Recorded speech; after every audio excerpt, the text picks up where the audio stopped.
Good evening. Thanks for joining us at 5 on air and streaming live. I'm Lauren Lemanchek. And I'm Kevin Holmes. Tonight, the future of a proposed data center in southeast Minnesota now in the hands of a judge after conservation advocates won a lawsuit challenging the project's environmental review process. The development has sparked a lot of backlash, so much so the Pine Island mayor abruptly resigned. It's now the second data center put on hold. A judge recently ordered construction on the Faribault site to stop, requiring a more rigorous environmental impact review.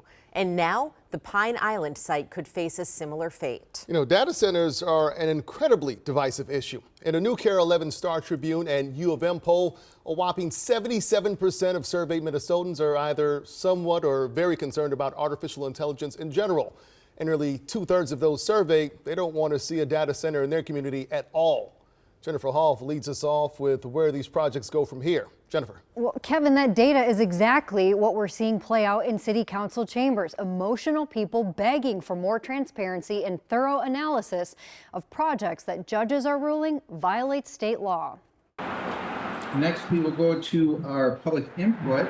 A small city in southeast Minnesota has a big problem playing out at its council meetings. Bottom line, your actions have been disappointing and shameful. Residents accusing members of backroom deals over a proposed Pine Island data center spanning 500 acres and using 27 megawatts of power. And our questions have not been answered. No discussion. Mayor, if there's not going to be order during the meeting, I suggest that we step out of the room. The mayor would later resign, the council then adopting new rules for public speaking, only adding to people's frustrations. This issue is roiling cities across Minnesota and even across the nation. Catherine Hoffman leads the state's Center of Environmental Advocacy that sued the developer there for using a review process too short and too vague. A judge agreeing for now, still deciding if a more robust one is required before construction can continue. It's a little bit unfair to even put Pine Island in this situation, and we should be looking at solutions that bring state agencies into place for all of this planning and study. A similar scene in Faribault, where an 85-acre data center off I-35 is also on hold. Another judge siding with Hoffman's suit in Faribault, saying that city's environmental study didn't address noise pollution, greenhouse gas emissions, and air quality, ordering a deeper one. Our Minnesota courts are looking at these proposals and concluding that the secrecy and the lack of analysis that's happening in the early stages of these projects is inconsistent with Minnesota law. This is beyond disappointing. The debate over data centers, some say, strains city resources and maybe even relationships.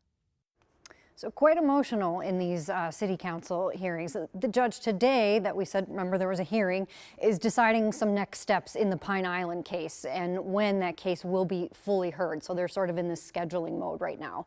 While the interim mayor there in Pine Island has not returned my calls for several days now requesting comment.